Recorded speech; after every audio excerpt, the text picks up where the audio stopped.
ओम शांति। ओम शांति। ओम शांति। आज है 21 सितंबर 2020। शिव बाबा की साकार मुरली। आज बाबा कहते हैं, मीठे बच्चे, संगम पर तुम्हें प्यार का सागर बाप प्यार का ही वर्षा देते हैं, इसलिए तुम सबको प्यार दो, गुस्सा मत करो। बाबा कहते हैं सबको प्यार दो, किसी पर भी गुस्सा मत करो। प्रश्न है, अपने रजिस्टर को ठीक रखने के लिए बाप ने तुम्हें कौन सा रास्ता बताया है?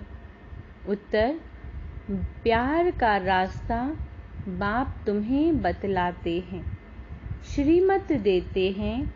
बच्चे, हर एक के साथ प्यार से चलो, किसी को भी दुख नहीं दो, कर्मेंद्रियों से कभी भी कोई उल्टा कर्म नहीं करो।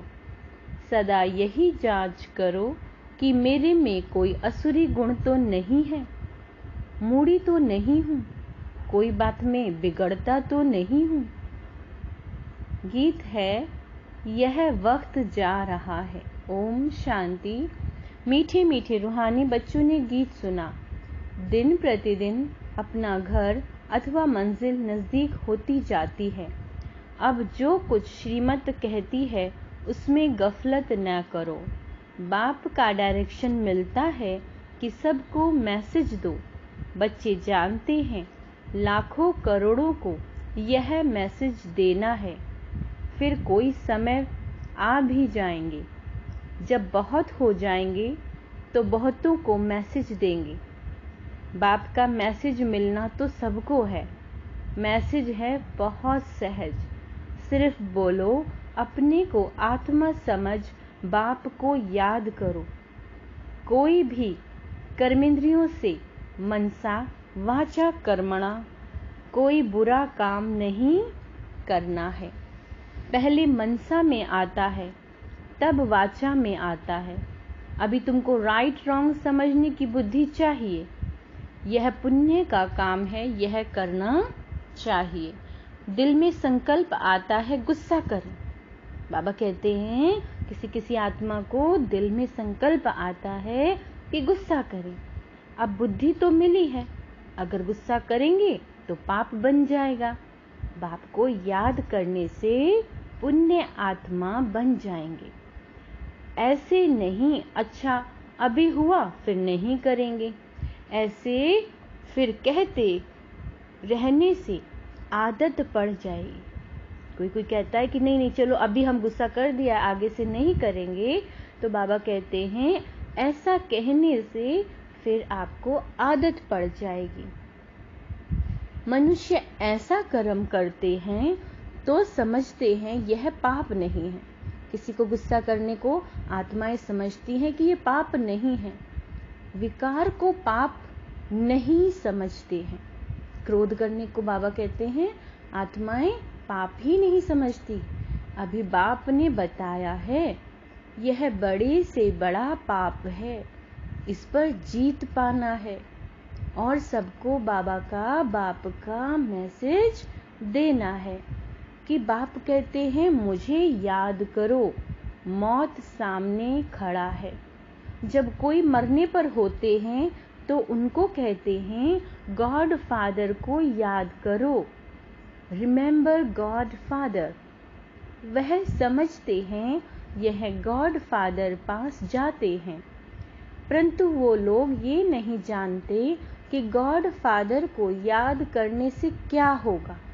भाई सब गॉड फादर शिव बाबा को याद करते हैं, तो वो लोग ये नहीं जानते कि ये लोग याद कर रहे हैं तो उससे इन्हें होगा क्या, क्या फायदा है, इन्हें कहाँ जाएंगे।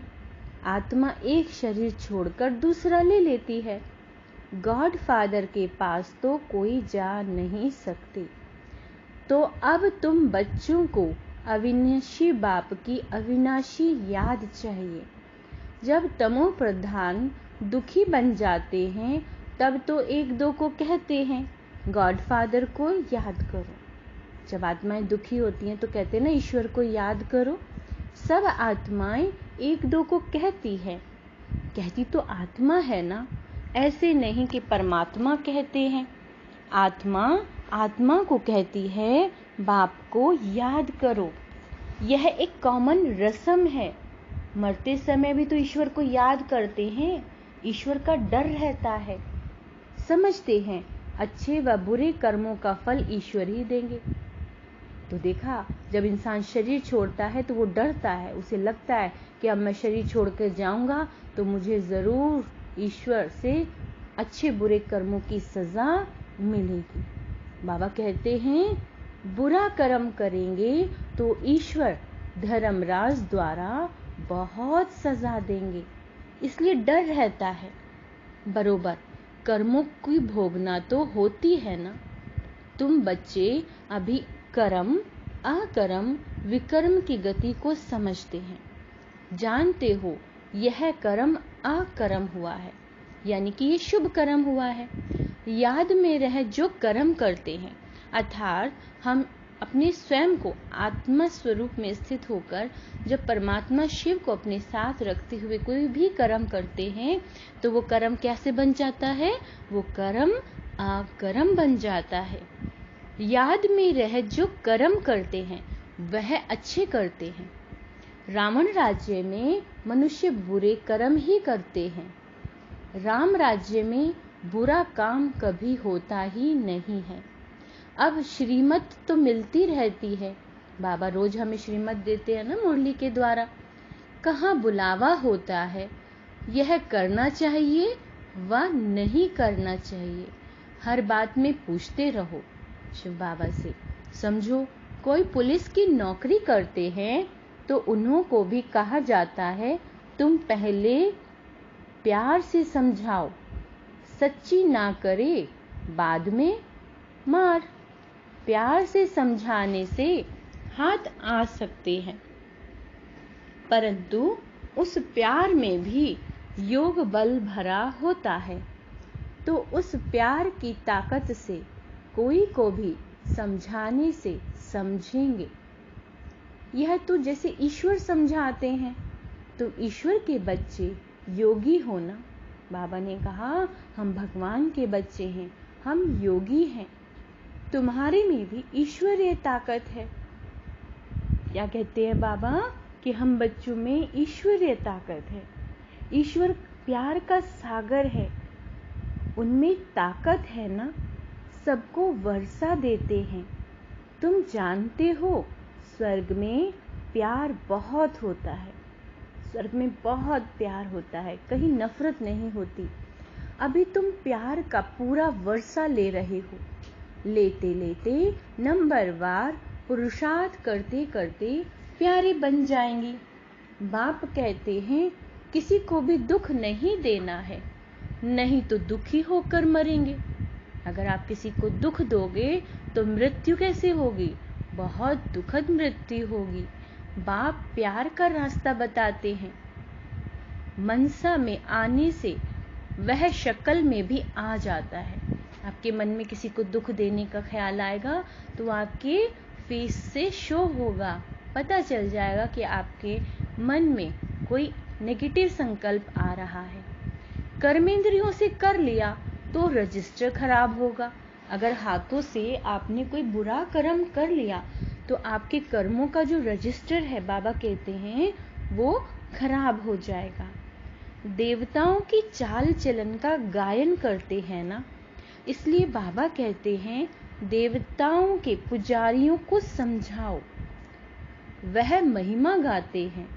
आप सर्वगुण संपन्न 16 कला संपूर्ण हो और अपनी चाल चलन भी सुनाते हैं, तो उनको समझाओ तुम ऐसे थे।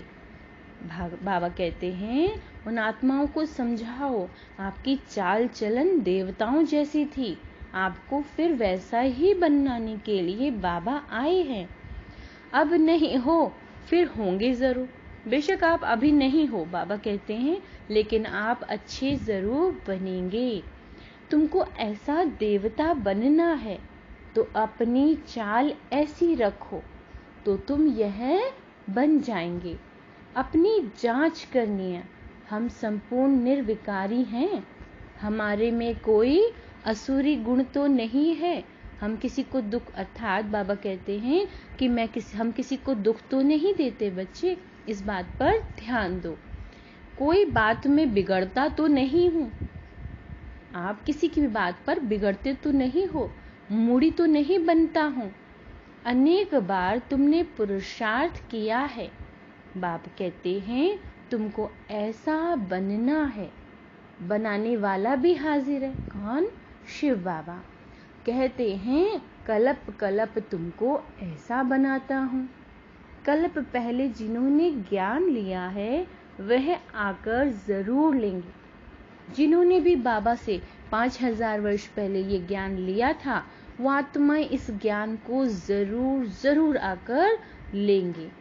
पुरुषार्थ भी कराया जाता है और बेफिक्र भी रहते हैं। ड्रामा की नूंद ऐसी है, कोई कहते हैं ड्रामा में नूंद होगी तो जरूर होंगे। अच्छा चार्ट होगा तो ड्रामा कराएगा। समझा जाता है उनकी तकदीर में नहीं है। कोई नहीं समझ पाते और युक्तियों से बहाने बनाते हैं, बाबा का ज्ञान अगर नहीं सुनते हैं तो बाबा कहते हैं उनकी तकदीर में बाबा का वर्षा शायद नहीं है। पहले पहले भी एक ऐसे बिगड़ा था, तकदीर में नहीं था, बोला ड्रामा में होगा तो ड्रामा हमको पुरुषार्थ कराएगा, बस छोड़ दिया। ऐसे तुमको भी बहुत मिलते हैं जो बाबा का हाथ छोड़ देते हैं। तुम्हारा एम ऑब्जेक्ट तो यह खड़ा है, बैज तो तुम्हारे पास है।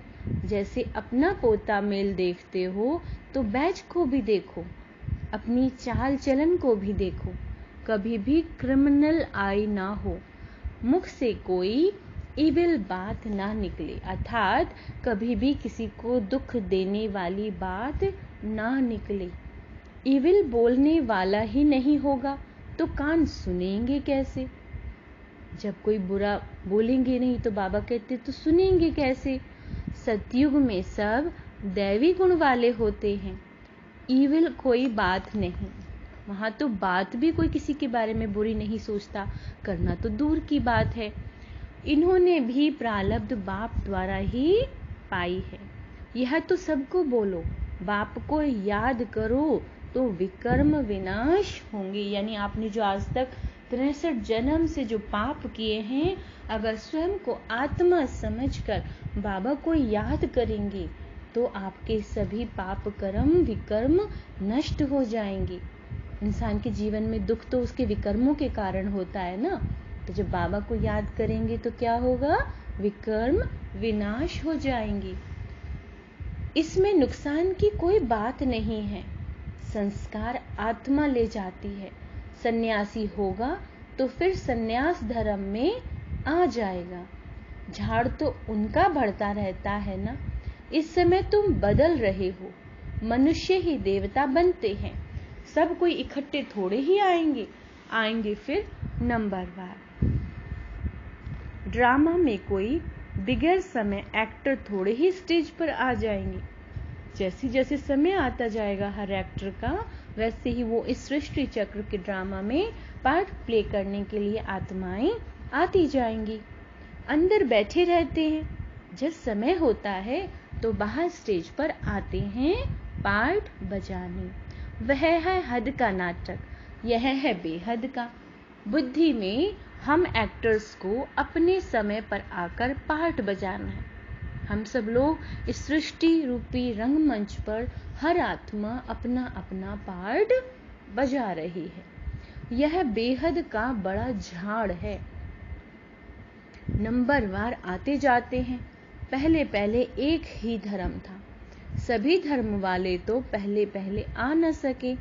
पहले तो देवी देवता धर्म वाले ही आएंगे पार्ट बजाने, सो भी नंबरवार आत्माएं आएंगी। कैसे आएंगी? नंबरवार। झाड़ के राज को भी समझना है। बाप ही आकर सारे कल्प वृक्ष का ज्ञान सुनाते हैं। उनकी भेंट फिर निराकारी झाड़ से होती है। एक बाप ही कहते हैं मनुष्य सृष्टि रूपी झाड़ का बीज मैं हूँ। जो ये झाड़ है इतना इंसान आत्माओं का, इसका बीज कौन है? परमात्मा शिव। बीज में झाड़ समाया हुआ नहीं है, लेकिन झाड़ का ज्ञान समाया हुआ है। हर एक का अपना अपना पार्ट है। बाबा कहते हैं इस सृष्टि रंगमंच पर हर आत्मा का अपना अपना पार्ट है। चैतन्य झाड़ है ना, झाड़ के पत्ते भी नंबरवार निकलेंगे। इस झाड़ को कोई भी समझते नहीं है। इनका बीज ऊपर में है, इसलिए इसको उल्टा कल्प वृक्ष कहा जाता है। रचयिता बाप है ऊपर में, सबसे ऊपर इस झाड़ में वृक्ष पे कौन है? शिव बाबा। तुम जानते हो हमको जाना है घर।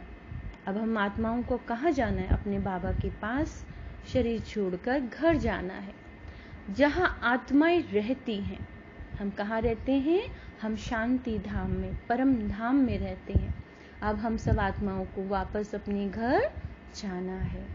अभी हमको पवित्र बनकर जाना है। बाबा कहते हैं हम वहाँ कैसे जाएंगे? पवित्र बनकर। तुम्हारे द्वारा योग बल से सारा विश्व पवित्र हो जाती है। तुम्हारे लिए तो सृष्टि पवित्र सृष्टि चाहिए। तुम पवित्र बनते हो तो दुनिया भी पवित्र बनानी पड़े। सब पवित्र हो जाते हैं। तुम्हारी बुद्धि में है, आत्मा में ही मन बुद्धि है ना, चैतन्य है। आत्मा ही ज्ञान को धारण कर सकती है। तो मीठे मीठे बच्चों को ये सारा राज बुद्धि में होना चाहिए। कैसे हम पुनर्जन्म लेते हैं। आत्मा जब शरीर छोड़ देती है तो फिर दोबारा जन्म ले लेती है, जिसको कि पुनर्जन्म कहते हैं। तो बाबा कहते हैं 84 का चक्र तुम्हारा पूरा होता है तो सबका पूरा होता है। हमारा पूरा होगा तो सबका पूरा होगा। सब पावन बनकर जाते हैं। यह अनादि बना हुआ ड्रामा है। एक सेकंड भी ठहरता नहीं है। ये ड्रामा चलता ही रहता है, चलता है, ये कभी भी रुकता नहीं है। सेकंड बाय सेकंड जो कुछ होता है सो फिर कल्प बाद होगा। जो आज हो रहा है वो 5000 वर्ष बाद हूबहू रिपीट होगा। बाबा कहते हैं हर आत्मा में अविनाशी पार्ट भरा हुआ है। वह एक्ट्रेस करके 2-4 घंटे का पार्ट बजाते हैं। यहाँ तो आत्मा को नेचुरल पार्ट मिला हुआ है। तो बच्चों को कितनी खुशी होनी चाहिए। अतीन्द्रिय सुख अभी संगम का ही गाया हुआ है। बाप आते हैं 21 जन्मों के लिए हम सदा सुखी बनते हैं। खुशी की बात है ना। जो अच्छी रीति समझते हैं और समझाते हैं वह सर्विस पर लगे रहते हैं। कोई बच्चे खुद ही अगर क्रोधी हैं तो दूसरे में भी प्रवेशता हो जाती है। ताली 2 हाथ से बजती है, वहाँ ऐसे नहीं होता। यहाँ तुम बच्चों को शिक्षा मिलती है। कोई क्रोध करे तो तुम उन पर फूल चढ़ाओ, प्यार से समझाओ। यह भी एक भूत है, अर्थात क्रोध करना क्या है? बाबा कहते हैं ये भी एक भूत है, बहुत नुकसान कर देंगे। क्रोध कभी नहीं करना चाहिए। सिखलाने वाले में भी क्रोध बिल्कुल नहीं होना चाहिए। नंबरवार पुरुषार्थ करते रहते हैं। किसी का तीव्र पुरुषार्थ होता है, किसी का ठंडा। ठंडे पुरुषार्थी वाले जरूर अपनी बदनामी करेंगे। कोई में क्रोध है तो जहां जाते हैं वहां से निकाल देते हैं। कोई भी बद चलन वाले रह नहीं सकते। इम्तिहान जब पूरा होगा तो सबको पता पड़ेगा कौन कौन क्या बनते हैं। सब साक्षात्कार होगा। जो जैसा काम करते हैं उनकी वैसी महिमा होती है। तुम बच्चे ड्रामा के आदि मध्य अंत को जानते हो। तुम सब अंतर्यामी हो। बाबा क्या कहते हैं? तुम सब अंतर्यामी हो। आत्मा अंदर में जानती है यह सृष्टि चक्र कैसे फिरता है। सारे सृष्टि के मनुष्यों की चाल चलन का, सब धर्मों का तुम्हें ज्ञान है। उनको कहा जाएगा अंतर्यामी। आत्मा को सब मालूम पड़ गया। ऐसे नहीं, भगवान घट घट में वासी है। बाबा कहते हैं ऐसा नहीं है कि कण कण में हर चीज में भगवान है, ऐसा नहीं होता। उनको जानने की क्या दरकार है, वो तो अभी भी कहते हैं जो जैसा पुरुषार्थ करेंगे ऐसा ही फल पाएंगे। मुझे जानने की क्या दरकार है, जो करता है उसकी सजा भी खुद पाएंगे। जो आत्माएं जैसा कर्म कर रही हैं उसकी वो वैसा ही फल वो पाएंगी। बाबा कहते हैं ऐसी चलन चलेंगे तो अधम गति को पाएंगे। अगर कोई गलत कर्म कर रहा है तो बाबा कहते हैं वो अधम गति को पाएंगे। पद बहुत कम हो जाएगा। उस स्कूल में तो नापास हो जाते हैं तो फिर दूसरे वर्ष पढ़ते हैं। बाबा कहते हैं जो लौकिक में पढ़ाई होती है, यह पढ़ाई तो होती है कल्प कल्पांतर के लिए, कल्प कल्प के लिए। बाबा ये कहते हैं कि ये पढ़ाई है। अब ना पढ़े तो कल्प कल्पांतर नहीं पढ़ेंगे। जिसने बाबा की ये पढ़ाई आज नहीं पढ़ी, बाबा कहते हैं इसका मतलब उसने कभी नहीं पढ़ी है। ईश्वरीय लॉटरी तो पूरी लेनी चाहिए। देखो आज बाबा ने लॉटरी भी निकाल दी है।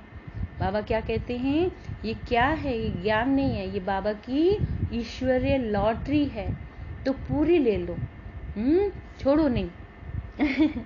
यह बातें तुम बच्चे समझ सकते हो। जब भारत सुख धाम होगा तब बाकी सब शांति धाम में होंगे।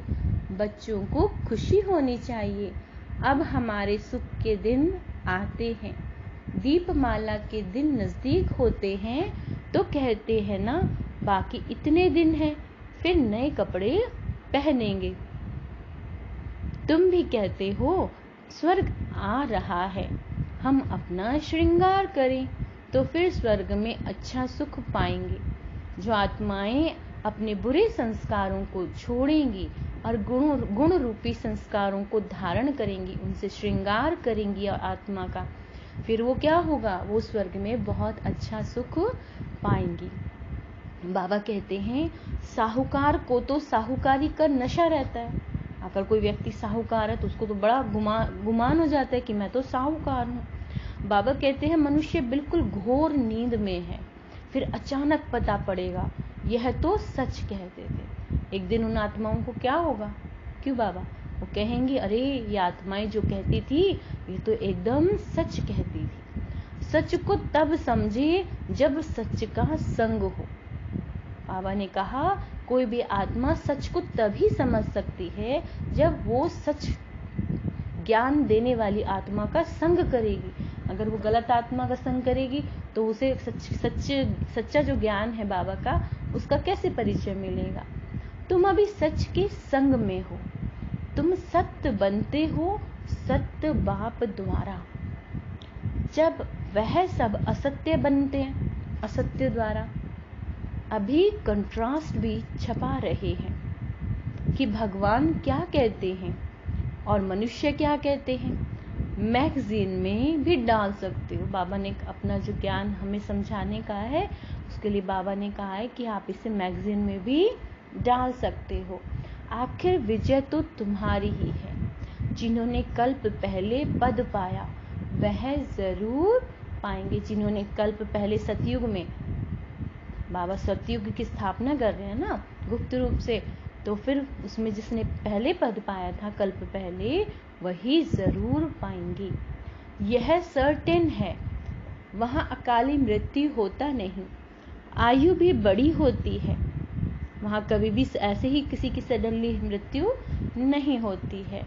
आयु वहां पे बहुत बड़ी होती है। कहाँ, सतयुग में।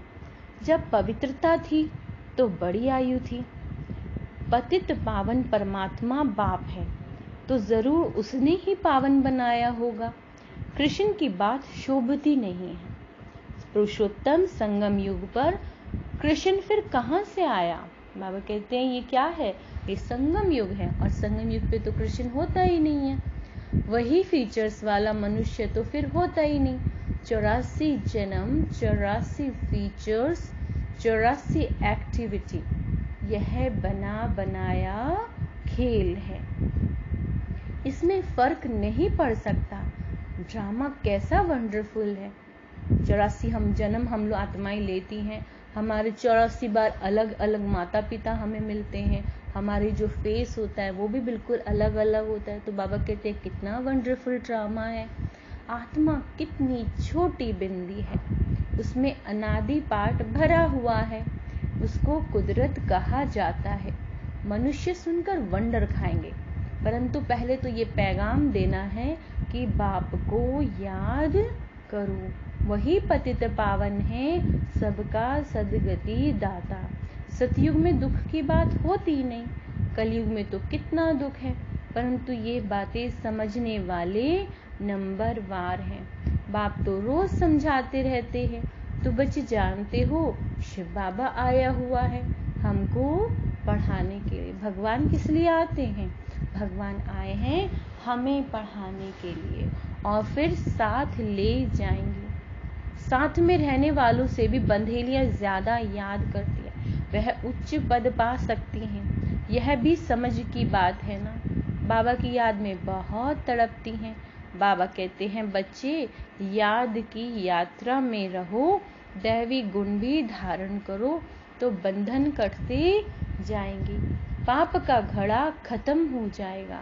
अच्छा मीठे मीठे सिक्के लदे बच्चों प्रति माता पिता बाप दादा का याद प्यार और गुड मॉर्निंग। रूहानी बाप की रूहानी बच्चों को नमस्ते। धारणा की हम मीठे मीठे बच्चों की मीठे मीठे बाबा को याद प्यार गुड मॉर्निंग और नमस्ते। आज धारणा के लिए बाबा क्या कहते हैं? बच्चे अपनी चाल चलन देवताओं जैसी बनानी है।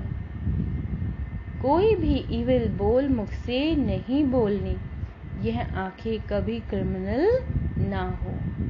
क्रोध का भूत बहुत नुकसान करता है, ताली 2 हाथ से बजती है, इसलिए कोई क्रोध करे तो किनारा कर लेना, उन्हें प्यार से समझाना है। वरदान। अव्यक्त स्वरूप की साधना द्वारा पावरफुल वायुमंडल बनाने वाले अव्यक्त फरिश्ता भव। वायुमंडल को पावरफुल बनाने का साधन है अपने अव्यक्त स्वरूप की साधना।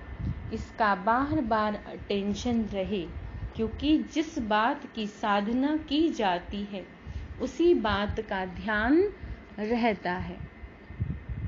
तो अव्यक्त स्वरूप की साधना अर्थात बार बार अटेंशन की तपस्या चाहिए। इसलिए अव्यक्त फरिश्ता भाव के वरदान को स्मृति में रख शक्तिशाली वायुमंडल बनाने की तपस्या करो। बाबा कहते हैं अव्यक्त फरिश्ता भव के वरदान को स्मृति में रख शक्तिशाली वायुमंडल बनाने की तपस्या करो। जो आपके सामने जो भी आएगा वह व्यक्त और व्यर्थ बातों से परे हो जाएगा। आपकी स्थिति इतनी अच्छी हो कि कोई भी परेशान आत्मा हो तो उसकी भी परेशानियां दूर हो जाएं। स्लोगन। सर्वशक्तिवान बाप को प्रत्यक्ष करने के लिए एकाग्रता की शक्ति को बढ़ाओ। अच्छा, ओम शांति।